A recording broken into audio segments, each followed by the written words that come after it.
Life Church. I'm here with Brian Kwan, who is a New Life Downtowner, and he just has a cool story about just faithfully, consistently, just hanging out with refugees. So tell us about that. Okay, so I was helping out New Life Downtown, just helping them move some furniture down into some of the apartments in town. And I just asked Laura, who's in charge, Laura Libby, who's at Lutheran Family Services, and I just said, hey, is there anything else that I can do? Because I would really like to get involved. And Sure. And so she was just like, well, we really would like to start this gardening program, but I just have no capacity. I don't have any resources to do that. I don't have any time to do that. Would you want to do that? A gardening program. Yeah. And So just so that you know, I got pretty nervous because I am known in my family as a person who just kills all plants. And so I was like, yeah, absolutely. So I told her that I was going to do it, and I just asked her what I needed to do, and she said, well, mostly it'd be cool for you to just hang out with the kids. And so this really is just like a thinly veiled excuse for me to just hang out with them. Yeah. So it's mainly refugees, like from where? Yeah, so refugees in the Congolese region in Africa. And so they mostly speak Swahili, and their ages from, kindergartners or even babies really, all the way to high schoolers.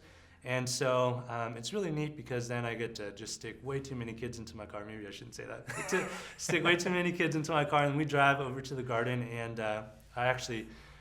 it's actually awesome for two reasons. Number one, it's cool because it gives the parents a little bit of R&R time. Yeah. And number two is I just get to just play catch with them, toss a frisbee around with them, and we'll just run around the sprinklers together and play tag around the playground, and of course we get to garden too. Yeah. Which is just kind of a bonus to all of this. So tell us, is there a story that stands out that you could share? Yeah. So I remember the first time that I picked up the refugees and we took them to the garden, and there are these weeds that are in the garden that were it was a thicket of weeds, and they were about 3 feet high, and they had these this fiberglass thorns, when you pick at them, and it just gets all over your hands. And I was just looking for gloves, and I looked into the shed, and there's nothing there. And by the time I turned around to look back at the garden, they had taken their shoes off, they had taken their scarves off, and they're barehanded, just picking all these weeds out. And I was like, oh my gosh, this is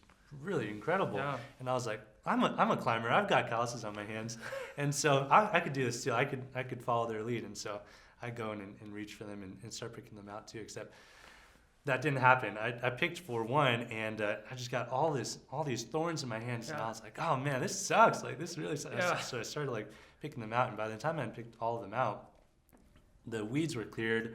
The soil was conditioned. They were watering it. They were making rows. They were already seeding it. And I was trying to keep up with them, trying to figure out where they were planting everything.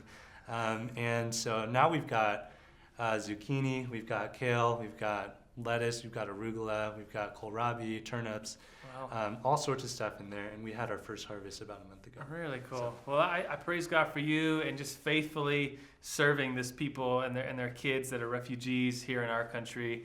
I'm excited about what the Lord's going to do. I'm Pastor Joe. This is this week's New Life Story. We'll see you next week.